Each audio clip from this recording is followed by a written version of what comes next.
APTS 24/7 news కి స్వాగతం. ముందుగా ముఖ్యాంశాలు. అంగరంగ వైభవంగా సింహాచలం శ్రీ వరాహ లక్ష్మీ నరసింహ స్వామి వారి నిత్య కళ్యాణం కనులారా వీక్షించిన ఆపన్న భక్తులు. పల్నాడు జిల్లా నరసరావుపేటలో ఆయిల్ మిల్లులపై ఫుడ్ సేఫ్టీ అధికారులు దాడులు. తనిఖీలు చేసి శాంపిల్స్ సేకరించి ల్యాబ్ టెస్టింగ్ కు పంపిన ఫుడ్ సేఫ్టీ అధికారులు. పోలవరాన్ని నిర్లక్ష్యం చేసింది వైసీపీనే. 2019-24 మధ్య కేవలం 3.84% పనులు మాత్రమే చేపట్టిన జగన్ ప్రభుత్వం అన్న మంత్రి నిమ్మల. ఆర్జే వెంచర్స్ ఘరానా మోసం. లబోదిబో అంటున్న ఆర్జే వెంచర్స్ 600 మంది బాధితులు, వెలుగులోకి వచ్చిన 150 కోట్ల రూపాయల మోసం. ప్రముఖ పుణ్యక్షేత్రంగా విరాజిల్లుతున్న సింహాచలం శ్రీ వరాహ లక్ష్మీ నరసింహస్వామి వారి నిత్య కళ్యాణం అత్యంత వైభవంగా జరిగింది.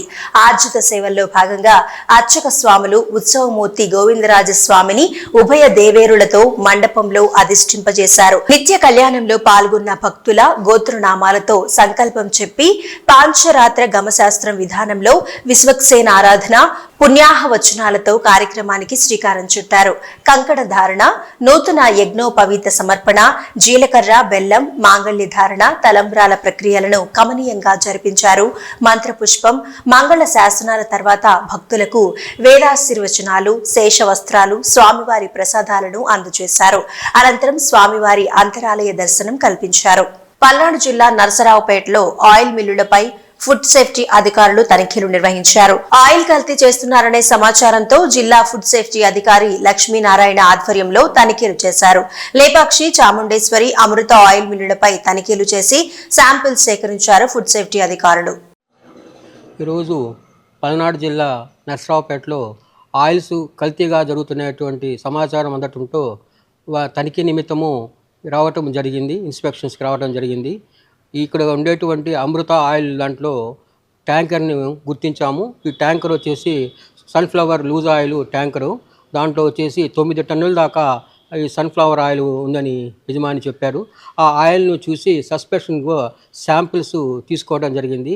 సదరు శాంపిల్స్ని స్టేట్ ఫుడ్ ల్యాబొరేటరీ హైదరాబాద్కు పంపించడం జరుగుతుంది. అవి అడల్టేషన్ కనుక ఉన్నట్లయితే సదన చర్యలు తీసుకోవడం జరుగుతుంది. పోలవరం ప్రాజెక్ట్ ని జగన్ ప్రభుత్వం నాశనం చేసిందని అన్నారు మంత్రి నిమ్మల రామానాయుడు. పోలవరం ప్రాజెక్టుకు పెట్టిన ఖర్చు చూస్తే 2014-19 మధ్య టీడీపీ ప్రభుత్వం 11,762 కోట్లు ఖర్చు పెడితే 2019-24 మధ్య వైసీపీ ప్రభుత్వం 4,167 కోట్లు ఖర్చు పెట్టింది. అలాగే పోలవరం ప్రాజెక్టు పనుల పురోగతి చూస్తే 2014-19 మధ్య టీడీపీ ప్రభుత్వం 72% పనులు పూర్తి చేస్తే 2019-24 మధ్య వైసీపీ ప్రభుత్వం కేవలం 3.84% పనులు చేసింది. కేంద్రం ఇచ్చిన నిధులు మళ్లింపు చూస్తే టీడీపీ ప్రభుత్వంలో 0 ఉంటే వైసీపీ ప్రభుత్వంలో 3,385 కోట్లు ఉంది అని తెలిపారు. జలవనరుల అభివృద్ధి శాఖ మంత్రి నిమ్మల రామానాయుడు ఏదైతే డయాఫ్రమ్ వాళ్ళకి సంబంధించి గతంలోనే 436 కోట్లు ఖర్చు పెట్టడం జరిగింది. ఆ డయాఫ్రమ్ వాళ్ళు ధ్వంసమైనటువంటి పరిస్థితుల్లో మళ్ళీ అదనపు భారం ఎట్లా పడుతోంది, అదేవిధంగా ఏదైతే 2027కి ఎట్లా కంప్లీట్ చేయగలుగుతారనేటువంటిది ఏదైతే ఆయన ప్రశ్నకు సంబంధించి మీ అందరికీ తెలుసు అధ్యక్ష. ఆ రోజు ఏదైతే చంద్రబాబు నాయుడు గారు 2014-2019 5 సంవత్సరాల్లో ప్రతి సోమవారం కూడా పోలవరం అనేటువంటి పేజీగా మార్చుకుని 72% ఆయన 5 సంవత్సరాల్లో పూర్తి చేసినటువంటి పరిస్థితి. అందులో భాగంగానే ఆ రోజు 18 నెలలు శ్రమించి డయాఫ్రమ్ వాళ్ళను కూడా పూర్తి చేసినటువంటి పరిస్థితి అధ్యక్ష.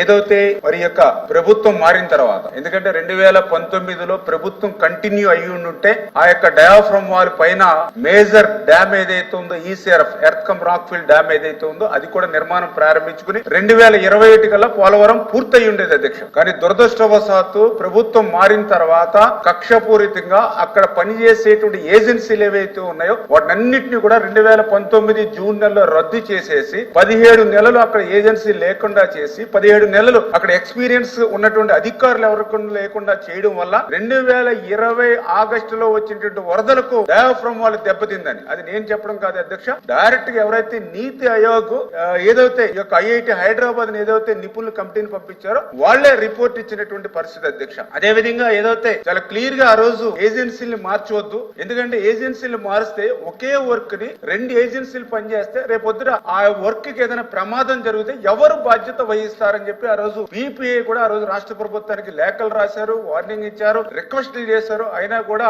ఆ రోజు ప్రభుత్వం పెడచెవిని పెట్టినటువంటి పరిస్థితుల్లోనే ఆ రోజు ఆ డయాఫ్రమ్ వాళ్ళు నష్టపోయినటువంటి పరిస్థితి అధ్యక్ష. దాని వల్ల ఈ రోజు మళ్ళీ కొత్త డయాఫ్రమ్ వాళ్ళు నిర్మాణం చేసుకోవాలి అనేటువంటిది ఇవాళ ఇంటర్నేషనల్ ఎవరైతే ఎక్స్పర్ట్స్ గాని వీళ్ళందరూ కూడా ఇచ్చిన రిపోర్ట్ ప్రకారం చూస్తే దగ్గర మళ్ళీ 990 కోట్లతోటి మళ్ళీ ఈ రోజు కొత్త డయాఫ్రమ్ వాళ్ళని నిర్మాణం చేసుకునేటువంటి పరిస్థితి దుస్థితి మరి గత ప్రభుత్వ నిర్వాహకం వల్ల వచ్చినటువంటి పరిస్థితి అధ్యక్ష. నెంబర్ 1. ఏదైతే రెండవది ఈ యొక్క పోలవరం సంబంధించినటువంటి పనులకు సంబంధించి మరి రిపోర్ట్ కూడా అడిగారు అధ్యక్ష గౌరవ సభ్యులు. వాస్తవంగా చూసినట్లయితే ఈ యొక్క టీడీపీ అదేవిధంగా వైసీపీ ప్రభుత్వంలో చేసినటువంటి ఏదైతే వారు అడిగినటువంటి ప్రోగ్రెస్ చూస్తే మరి తెలుగుదేశం ప్రభుత్వ హయాంలో 11,762 కోట్లు ఖర్చు పెడితే వైసీపీ హయాంలో 4,167 కోట్లు మాత్రమే ఖర్చు పెట్టడం జరిగింది అధ్యక్ష. ప్రోగ్రెస్ చూస్తే 72% జరిగింది. ఇక్కడ ప్రోగ్రెస్ చూస్తే 3.84% మాత్రమే జరిగింది అధ్యక్ష. అదేవిధంగా కేంద్రం దారి మళ్లింపు నిధులు చూస్తే టీడీపీ హయాంలో 1 రూపాయి కూడా మళ్లింపు లేదు. వైసీపీ హయాంలో 3,385 కోట్లు కేంద్రం రియంబర్స్మెంట్ అమౌంట్ మరి దారి మళ్లింపు జరిగింది అధ్యక్ష. అదేవిధంగా ప్రశంసలు చూస్తే ఆ రోజు తెలుగుదేశం ప్రభుత్వంలో కేంద్ర మంత్రులు ప్రశంసలు ఇచ్చారు, గిన్నిస్ బుక్ రికార్డులు కూడా ఆ రోజు ఎక్కినాయి అధ్యక్ష. మరి అదే వైసీపీ హయాంలో చూస్తే నిపుణులు, పీపీఏ, ఐఐటి హైదరాబాద్ వీళ్ళందరూ కూడా చివాట్లు వచ్చినటువంటి పరిస్థితి అధ్యక్ష. అదేవిధంగా టీడీపీ హయాంలో ఎత్తు ఎప్పుడు కూడా 45.72కే కన్ఫర్మ్ అయ్యేది అధ్యక్ష. కానీ వైసీపీ హయాంలో 41.15 మీటర్లకే కన్ఫర్మ్ అయినటువంటి పరిస్థితి అధ్యక్ష. అదేవిధంగా అంచనా కూడా టీడీపీ హయాంలో 55,548 కోట్లకు ఆమోదం పొందాం అధ్యక్ష. కానీ వైసీపీ హయాంలో నిధులు అడగలేనిటువంటి దైన్యం అధ్యక్ష. అదేవిధంగా టీడీపీ హయాంలో పోలవరం అనేది ఒక పర్యాటక ప్రాంతంగా ఉంది అధ్యక్ష. అదే వైసీపీ హయాంలో నిషేధిత ప్రాంతంగా ఉన్నటువంటి పరిస్థితి అధ్యక్ష. బషీర్బాగ్ సిసిఎస్ ముందు ఆర్జే వెంచర్స్ బాధితులు ఆందోళన చేపట్టారు. నారాయణ్ ఖేడ్, గట్కేసర్, పఠాన్ చెరువు, కత్తనూర్ ప్రాంతాలలో అపార్ట్మెంట్ పార్క్ ల్యాండ్ పేరిట ఆర్జే వెంచర్స్ ప్రముఖులతో ప్రకటనలు చేశారు. 600 మంది నుండి సుమారు 150 కోట్లు వసూలు, ఫ్రీ లాంచింగ్ పేరిట భారీ వసూళ్లకు పాల్పడ్డారు. 2020లో తాము నమ్మి ఒక్కొక్కరం 20 లక్షల నుండి 50 లక్షల వరకు కట్టామని బాధితులు చెబుతున్నారు. 4 ఏళ్లు గడుస్తున్నా ఇప్పటి వరకు ఎలాంటి నిర్మాణాలు చేపట్టలేదని చెప్పారు. Venture MD Bhaskar Gupta, director Sudharani మాటలు నమ్మి 600 మంది సుమారు 150 కోట్లు కట్టామని తాము ఎన్నిసార్లు అడిగినా నిర్లక్ష్యంగా సమాధానం ఇస్తున్నారన్నారు. గట్టిగా అడిగితే చెక్కులు ఇచ్చారు, కానీ అవి కూడా బౌన్స్ అయ్యాయన్నారు. సిసిఎస్ పోలీసులకు ఫిర్యాదు చేయగా వెంచర్ కార్యాలయం సైబరాబాద్ పరిధిలో ఉందని తెలిపారు.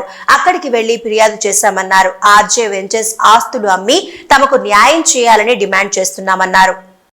కనీసం మీటింగ్ పెడతారు ఇప్పటికి 1 మంత్ లో సార్, 1 మంత్ లో ఆల్మోస్ట్ 1 మంత్ లో నియర్లీ 10 మీటింగ్స్ అయినాయి. 10 మీటింగ్స్ లో రండి మేడం కూర్చుందాం, మాట్లాడదాం, ఇచ్చేసేయండి, మాకు ఏదో ఒకటి ఇచ్చేసి రిజిస్ట్రేషన్ చేయండి అని అంటే వచ్చి చివరికి మీటింగ్ వరకు వచ్చి వెళ్ళిపోయారు సార్. అయితే లాస్ట్ టైము ఎంత టోటల్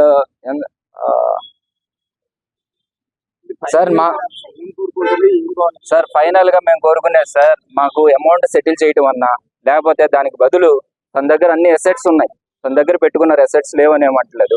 కనీసం ఏదో ఒకటి మాకు మేము బాధితులం కాబట్టి దానికి తగ్గట్టు పరిహారం మాకు అందించేస్తే మేము ఈ ఇష్యూలో మేము ఇన్వాల్వ్ కాదలుచుకోవాలి సార్. ఇక్కడ మేనేజింగ్ డైరెక్టర్ అని పూర్ణయ్య గారు ఉన్నారు సార్. ఒకసారి సార్ అప్పట్లో ఎంత డబ్బులు కట్టారు సార్? నేను 15 lakhs కట్టాను.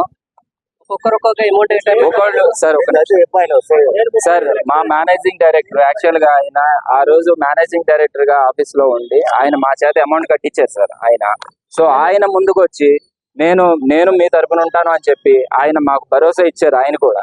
సో ఆయన కూడా ఉన్నారు. ప్రతి ఒక్క ఇన్వాల్వ్మెంట్ ఎక్కడేమేమి అసెట్స్ ఉన్నాయి అన్ని ఆయన చెప్పగలరు. ఆయన సార్ ఓవరాల్ గా మొత్తం అమౌంట్ మాకు ఇప్పుడు ప్రెసెంట్ ఇక్కడికి వచ్చిన వాళ్ళు అయిగా more than 10 CR పైనే ఉంది sir. more than 10 CR overall వచ్చి ఆల్మోస్ట్ 150 CR ఉంటుంది sir. Overall 150 CR present 600+ customers ఉన్నారు.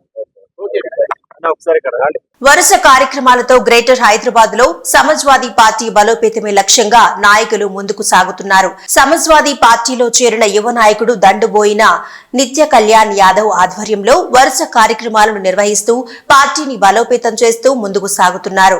ఓవైపు పార్టీ కార్యక్రమాలు, మరోవైపు సేవా కార్యక్రమాలతో నగరంలో ప్రత్యేక గుర్తింపును సమాజ్వాదీ పార్టీ నాయకుడు దండుబోయిన నిత్య కళ్యాణ్ యాదవ్ సంపాదించుకుంటున్నారు. సమాజ్వాదీ పార్టీ అధినేత మాజీ మాజీ ముఖ్యమంత్రి ములాయం సింగ్ యాదవ్ 85వ జయంతి వేడుకలను గ్రేటర్ హైదరాబాద్ లో ఘనంగా నిర్వహించారు. ములాయం సింగ్ యాదవ్ 85వ జయంతి వేడుకలను గ్రేటర్ హైదరాబాద్ లో ఘనంగా నిర్వహించారు. ములాయం సింగ్ యాదవ్ చిత్రపటానికి ఘనంగా నివాళులర్పించి ఆయన సేవలను స్మరించుకున్నారు. పలుచోట్ల అన్నదాన కార్యక్రమాలను నిర్వహించారు. ఫుట్పాత్ పై జీవనాన్ని కొనసాగించే పేదవారికి, క్యాన్సర్ రోగులకు భోజనాలను ఏర్పాటు చేసి ములాయం సింగ్ యాదవ్ జన్మదిన వేడుకలను నిత్య కళ్యాణ్ నర్సింగ్ లో నిర్వహించారు. పార్టీ జాతీయ అధ్యక్షుడు అఖిలేష్ యాదవ్ సారథ్యంలో దేశంలో సమాజ్వాదీ పార్టీ అన్ని వర్గాల ప్రజలకు సముచిత స్థానం కల్పించేలా ముందుకు సాగడం జరుగుతుందన్నారు. తెలుగు రాష్ట్రాల్లో సమాజ్వాదీ పార్టీని బలోపేతం చేయడం లక్ష్యంగా పలు సేవా కార్యక్రమాలతో పాటు పార్టీ కార్యక్రమాలను విస్తృతంగా ముందుకు తీసుకెళ్లడం జరుగుతుందని నిత్య కళ్యాణ్ తెలిపారు. ఉత్తరప్రదేశ్ ఎన్నికల్లో సమాజ్వాదీ పార్టీ విజయడంకా మోగుతుందని, ముఖ్యమంత్రిగా అఖిలేష్ యాదవ్ వస్తారని నిత్య కళ్యాణ్ యాదవ్ అన్నారు.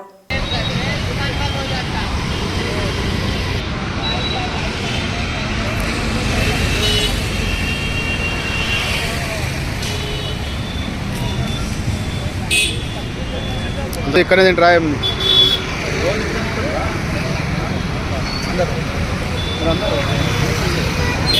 మంచిగా ఉంటుంది అట.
నమస్తే, నేను నిత్య కళ్యాణ్ యాదవ్, సమాజ్వాదీ పార్టీ లీడర్ మరియు సోషల్ యాక్టివిస్ట్.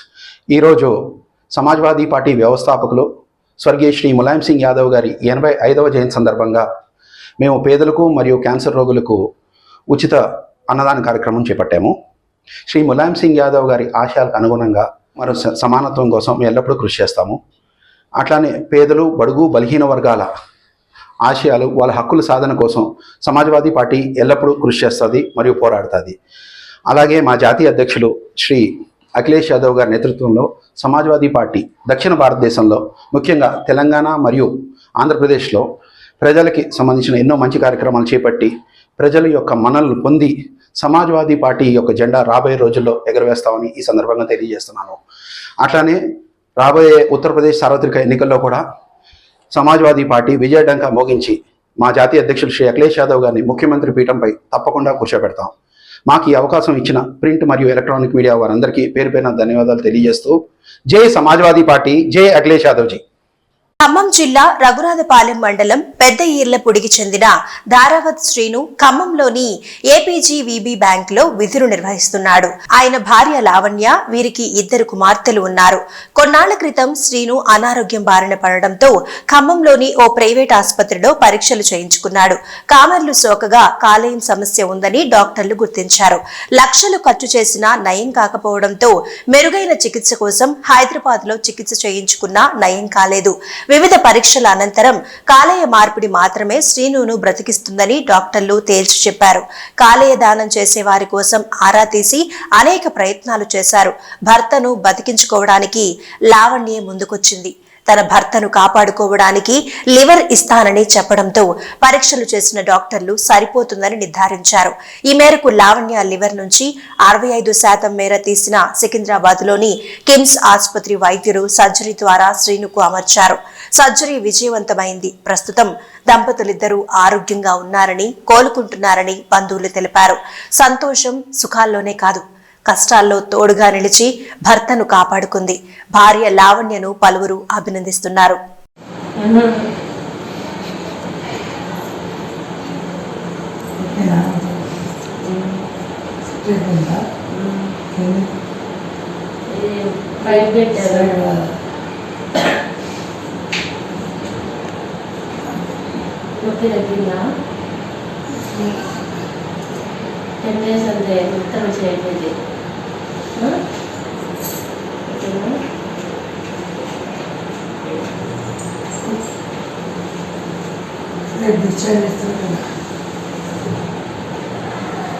జగిత్యాల రూరల్ మండలం బాలపల్లి గ్రామంలో ఎలక్ట్రిక్ బైక్ ఛార్జింగ్ పెడుతుండగా పేలిన ఘటన చోటు చేసుకుంది.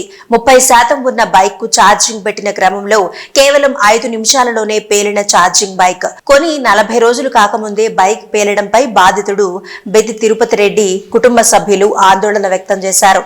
బైక్ డిక్కీలోనే వరిధాన్యం డబ్బులు సుమారు 1,90,000 ఉన్నట్లు బాధితుడు తెలిపాడు.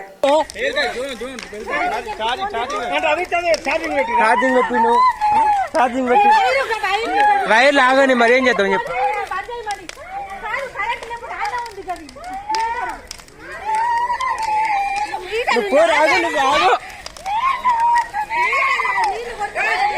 ఆగు ఏం చేయరు రావు మీడయ్యరా ఛార్జింగ్ బంద్ కానీ అవ్వ నీళ్ళు కొడరా అత్తున్నావు. అరే దీనికి నీళ్ళు కొట్టరాదు కారా పేలుతాయిరా బండి వెళ్తాయిరా నీళ్ళు కొట్టద్దాట్రా అంటే పేలుతుంది కరెంట్ కదా పేలితే జరుగు.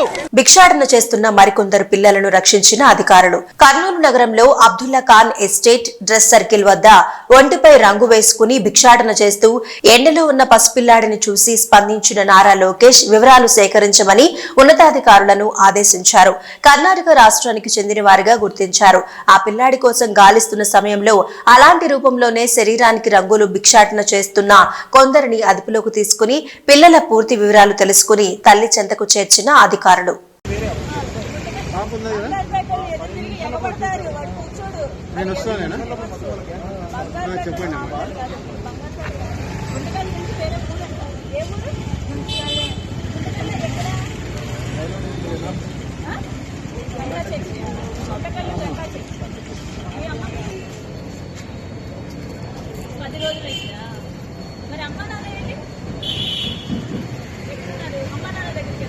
రాజకీయాలకు గుడ్ బై చెబుతున్నట్లు వైసీపీ నేత పోసాని కృష్ణమురళి ప్రకటించారు.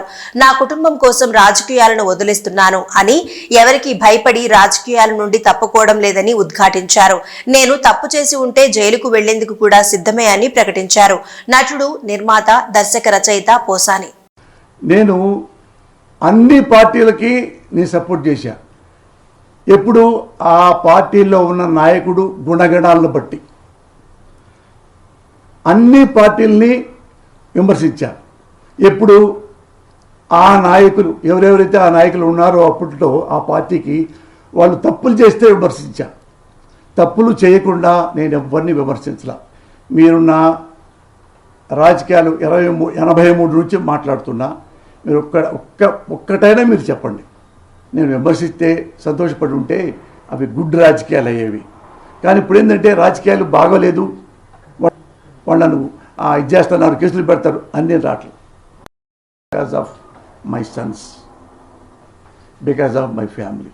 నా మీద కేసులు ఉన్న తర్వాత నా మీద కేసులు పెడతారేమో అని రాజకీయాలు బానేస్తే లెక్క వేరే. నేను తప్పు చేశానని చెప్పి కేసులు పెట్టేస్తే ఇప్పుడు నేను రాజకీయాల నుంచి బయటికి వెళ్తే వెనక్కి తీసేసుకుంటారా? ప్రభుత్వం అంతా ఆ పోలీసులు తీసేసుకుంటారా? అంటే అంత బ్లాక్ మెయిలర్సా పోలీసులు అని అడుగుతున్నా. నేను ఇద్దరు కిడ్నాప్ చేసి 10 లక్షలు కాజేశా, కేసు పడింది, టక్కన బీజేపీలోకి వెళ్ళిపోయా, మోడీ జై అని. అంటే కేసులు ఉండవా? అంటే అంత అసమర్థత ఈ భారతదేశ రాజకీయం. అంటే పోసాని కృష్ణమురళి ఎవరి మీద కేసు వేస్తే రాజకీయాలు మానేస్తే సంబరాలు తీసుకుంటారా? నేను ఏ తప్పు చేయలే. ఇన్ కేస్ చేసి ఉంటే నేను జైలుకి వెళ్తాను సిద్ధం, రెడీ. మా దగ్గర ప్రామిస్లో ఏం టెలింగ్ ఉన్న తల్లి సాక్షిగా అట్టుంది. నేను అవి చూసి కన్నీళ్ళు మీ ముందు చెప్పుకోవడం ఎందుకు ఏడుపని నాకు నేనే గుండెల్లో దిగుబింగుకొని వచ్చా. నేను ఇవి ఇప్పుడు కొత్తగా వచ్చినవి కాదు, ఎప్పుడో వాడిని నన్ను బట్ట కూడా చేస్తామని వాళ్ళు వచ్చారు. అప్పుడే మానేయలేదే. చిరంజీవి గారి ఇంట్లో ఆడవాళ్ళని తిడుతున్నప్పుడు ఎవరు తిట్టించారో అతన్ని అంటే వాడు నా కాళ్ళు ఎరగొడతా అన్నారు, వేసేస్తా అన్నారు.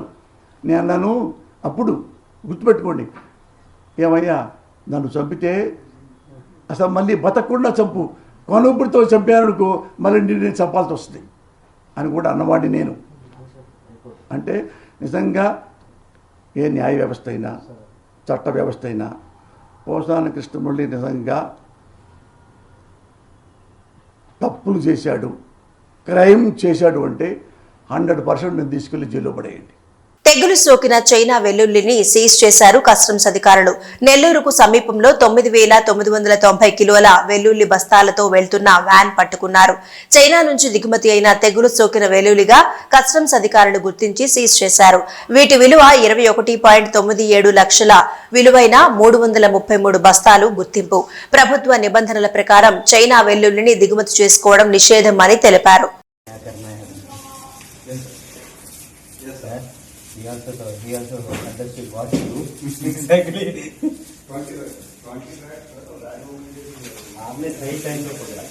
కృష్ణగిరి మండలం పెరుమడ గ్రామం వివాహ వేడుకలో విషాదం చోటు చేసుకుంది. స్నేహితుని వివాహంలో గిఫ్ట్ ఇస్తూ గుండెపోటుతో అక్కడికక్కడే మృతి చెందాడు ఓ యువకుడు. మృతుడు వంశీ బెంగళూరు అమెజాన్ లో పనిచేస్తున్నట్లుగా తెలుస్తోంది. స్నేహితులు వంశీని డోన్ ప్రభుత్వ ఆసుపత్రికి తరలించగా మరణించాడని డాక్టర్లు నిర్ధారించారు.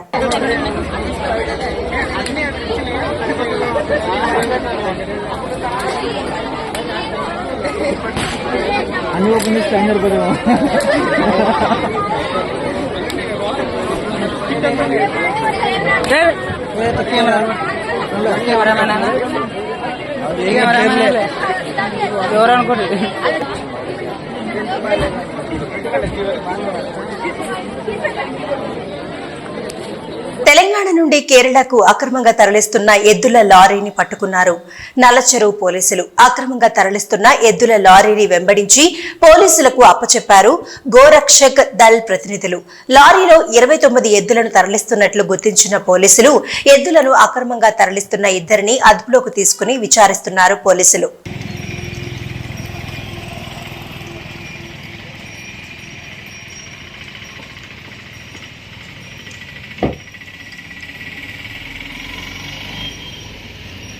శ్రీకాళహస్తిలో అక్రమ నిర్మాణాలు కూల్చివేత. రోడ్డు ఇరువైపులా ఉన్న అక్రమ నిర్మాణాల కూల్చివేతలు చేపట్టిన మున్సిపల్ కమిషనర్. ముక్కంటి ఆలయ వద్ద రోడ్డుకు అడ్డంగా ఉన్న అక్రమ కట్టడాలు తొలగిస్తున్న మున్సిపల్ అధికారులు. ఆలయ పరిసరాల్లో ఆక్రమణలు పెరిగిపోవడంతో చర్యలు చేపట్టిన దేవస్థానం ఈవో, మున్సిపల్ శాఖ.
సైడ్ రండి సైడ్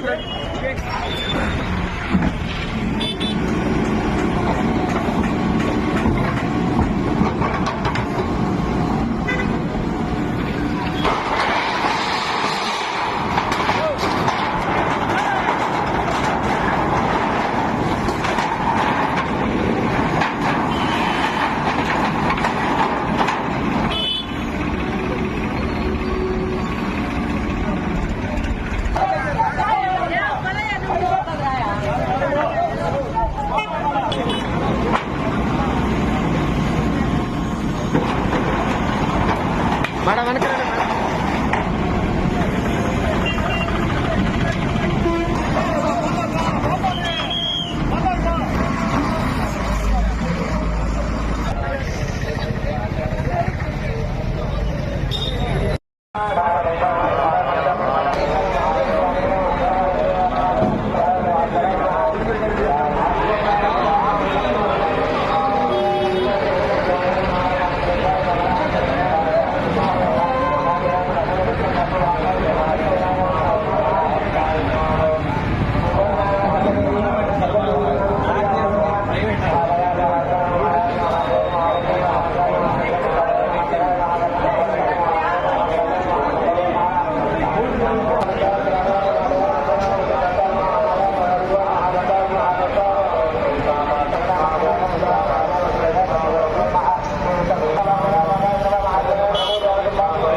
పలాస నియోజకవర్గ పరిధిలో మినీ ఎయిర్పోర్ట్ నిర్మాణానికి ఇటీవల రెవెన్యూ అధికారులు ప్రభుత్వ స్థల పరిశీలన చేస్తున్న విషయం తెలిసిందే.